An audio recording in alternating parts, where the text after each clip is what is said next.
akan selesaikan soalan 6. Kita diberi 3 log Y kuasa 1.4 tambah dengan 2 log Y kuasa 0.4 tolak dengan log Y kuasa 1.2. Seperti yang saya cakap sebelum ni, untuk pemudahkan, kita akan pindahkan yang di depan kepada kuasanya. Sama juga dengan yang ni, kita akan pindahkan kepada kuasanya, supaya lebih mudah, mengikut hukum yang ketiga. Kalau kita lihat di sini, bila kita ada kuasa N di depan, kita ada N di depan, kita boleh kembalikannya kepada M. Bila kita ada N di depan, kita boleh kembalikan kuasa ini kepada M. Jadi saya akan kembalikan kuasa dulu. Untuk lebih mudah lah kalau kita selesaikan kuasanya dulu. Jadi kita akan dapat log Y 1.4. Kita dah ada kuasa. Jadi bila kita pindahkan 3, kuasanya akan didarabkan dengan kuasa asal. Yang ini kita perlu ingat. Log Y kuasa 0.4 akan didarabkan dengan kuasa asal juga.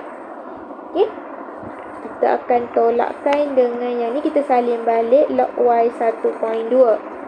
Kemudian kita selesaikanlah kuasa yang kita darab tadi. Kita akan dapat log Y 3 darab 1.4, kita akan dapat 4.2. Kemudian yang ni kita akan dapat log Y 0.4 darab 2, kita akan dapat 0.8. Tolak dengan log Y 1.2. Sekarang semua kuasa dah dikembalikan, barulah kita selesaikan operasi. Kita ada operasi tambah dan operasi tolak. Saya akan selesaikan satu-satulah, in case pelajar tak faham. Kita akan dapat, kalau operasi tambah, kita akan guna hukum yang pertama lah. Bila kita ada operasi tambah, kita boleh satukan dengan mendarabkan M dengan N. Sama juga di sini. Kita satukan dengan mendarabkan Y kuasa 4.2 dengan Y kuasa 0.8. Jadi kita akan dapat log Y 4.2. Darabkan, saya letak dalam bentuk kurungan, Y kuasa 0.8. Yang ni kita salin balik, tolak log Y kuasa 1.2. Kemudian kita kena ingat, kalau kita diberi asas yang sama, asas kita Y, sini pun Y. Hukum indeks, saya tambah di sini. Seperti yang saya cakap sebelum ni, hukum indeks. Apa tu hukum indeks? Bila kita ada asas yang sama. Contohnya A asas 2 darab dengan A asas 3. Kita akan dapat apa? Kita akan dapat A asas 2 tambah 3. Kita akan dapat A asas 5. Yang ini, yang kita lihat kuasanya boleh tambah ni, hanya terguna pakai apabila kita mempunyai asas yang sama, iaitu asasnya A. Maksudnya kalau yang ni A, yang ni B, tak boleh lah. Kita tak boleh guna hukum indeks. Kalau kita lihat di soalan kita buat tadi, kita ada Y kuasa 4.2 dan ini juga Y kuasa 0.8. Jadi boleh tak kita guna hukum indeks? Bolehlah. Jadi kita boleh satukan kuasanya. Kita tulis sekali je kita tulis Y, kita akan dapat Y kuasa 4.2 tambah dengan 0.8. Jadi Y kita ada satu je lah. Lepas tu salin balik log Y 1.2. Kemudian kita selesaikanlah 4.2 tambah 0.8. Kita akan dapat berapa? Kita akan dapat 5. Tolak dengan log Y 1.2. Di sini kita ada operasi tolak. Bila kita ada operasi tolak, kita boleh guna hukum yang kedua. Bila kita ada log M tolak log N, kita boleh satukan log. Bila operasinya tolak, kita satukan log dalam bentuk pecahan. Yang M akan berada di atas, yang N akan berada di bawah. Sama juga dengan soalan kita. Yang Y kuasa 5 akan berada di atas, Y kuasa 1.2 akan berada di bawah. Okey, jadi kita akan satukan log. Okay, kita akan dapat Y kuasa 5 di atas, okay, Y kuasa 1.2 di bawah. Okay. Sama juga di sini kita boleh gunakan hukum indeks. Kerana apa? Kerana kita ada asas yang sama. Asasnya adalah Y. Okay.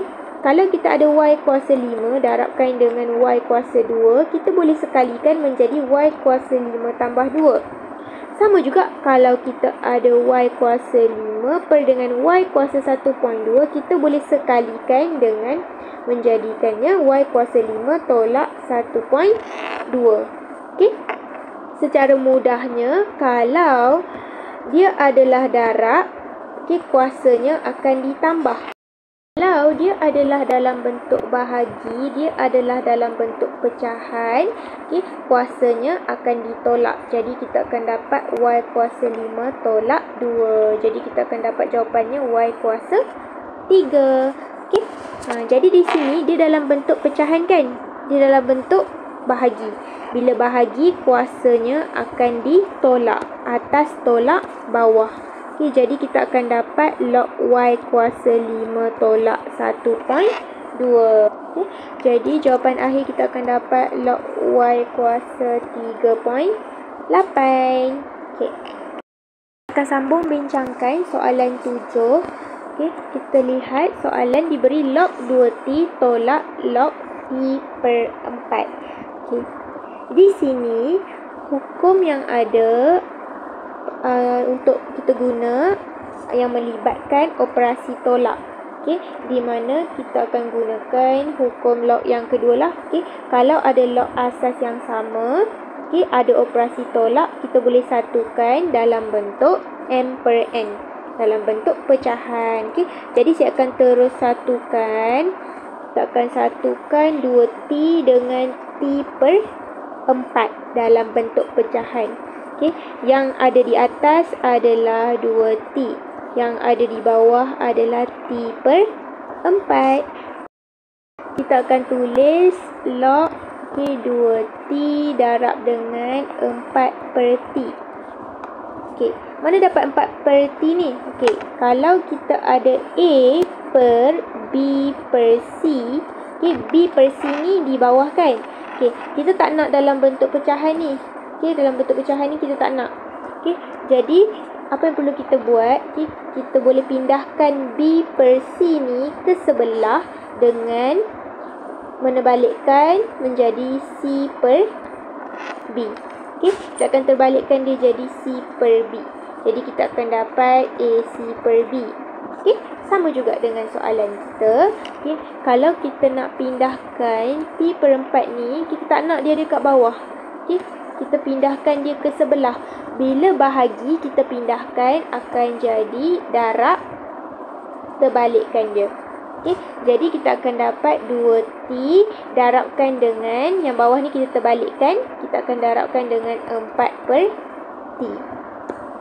Okay, jadi kita akan dapat log 2T darab 4 per T. Kita boleh permudahkan. Kita boleh permudahkan TT jadi T hilang. Okey, jadi kita akan tinggal log 2 darab 4. Okey, kita akan dapat log 8. Okey. Itu jawapannya. Okay, kita lihat soalan 8.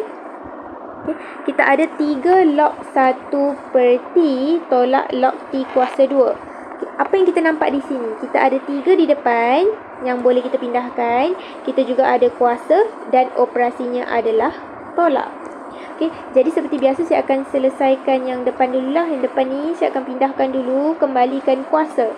Okay, ini hukum yang mana? Hukum yang ketiga. Okay, kita akan pindahkan N ke depan. Okay, jadi kita akan dapat log 1 per T kuasa 3 tolak log T kuasa 2. Okay, sekarang semua kuasa dah dikembalikan. Tapi apa masalah sekarang? Adalah kita ada 1 per T dalam bentuk kurungan ni. Okay, dan kuasa 3. Okay, jadi bila kita ada kurungan, kita akan masukkan dulu kuasa untuk semua.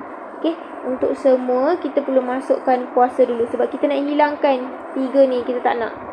Okey, kita nak masukkan, kita nak hilangkan kurungan.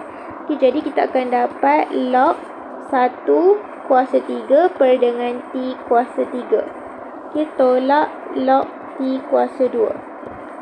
Okey, kita akan dapat log 1 per T kuasa 3. Tolak log T kuasa 2. Okey, bila kita dah tak ada kurungan ni, kita dah buang. Okey, baru kita boleh selesaikan operasi yang terakhir. Itu operasi tolak. Okey, operasi tolak ni adalah hukum yang kedua.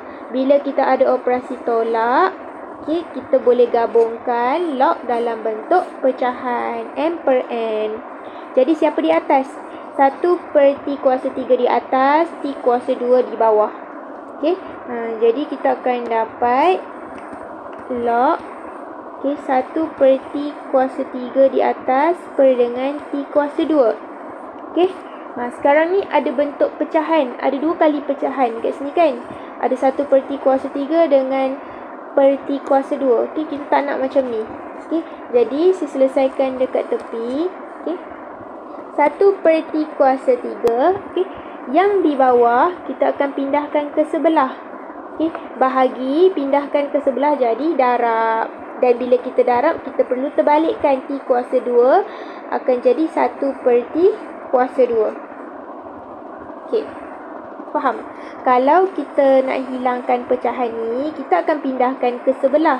Kita akan pindahkan yang bawah ni ke sebelah, dia akan jadi darab. Okey, bila kita pindahkan ke sebelah, kita jadikan dia darab, kita akan terbalikkan. T kuasa 2 akan jadi 1 per T kuasa 2. Okey, kalau 3, kalau contohnya yang ni 3, kita akan pindahkan ke sebelah, kita akan darabkan dengan 1 per 3. Okey, bila kita pindahkan ke sebelah, bahagi akan jadi darab terbalik. Okey, jadi kita akan dapat 1 per T kuasa 3 darab T kuasa 2. Okey, kita akan dapat T kuasa 5. Okey, mana dapat T kuasa 5? Okey, T kuasa 5 ni kita dapat melalui hukum indeks. Okey, kita nampak T dengan T sama kan? Asasnya T dengan T. Jadi kuasanya boleh ditambahkan. Jadi kita akan dapat 3 tambah 2, kuasanya akan dapat 5. Jadi kita dapatlah 1 per T kuasa 5. Okey, jadi jawapan akhir adalah log 1 per T kuasa 5. Okey, kita tak nak bentuk pecahan, jadi kita akan dapat log T kuasa negatif 5. Okey, seperti saya cakap sebelum ni, kalau T kuasa 5 di bawah, kita terus tukarkan jadi T kuasa negatif 5. Kenapa? Kerana di atas ni, satu ni adalah T kuasa kosong kan. Okey, jadi T kuasa kosong, apa-apa nombor yang kuasa kosong akan dapat 1. Okay, jadi kosong tolak 5 dapat negatif 5. Okay, ataupun bila kita nampak je 1 per dengan ataupun nombor apa-apa 2 ke per dengan T kuasa 5 di bawah, kuasa di bawah kita naikkan akan jadi tolak log T kuasa negatif 5. Okay, di bawah kita naikkan akan jadi negatif.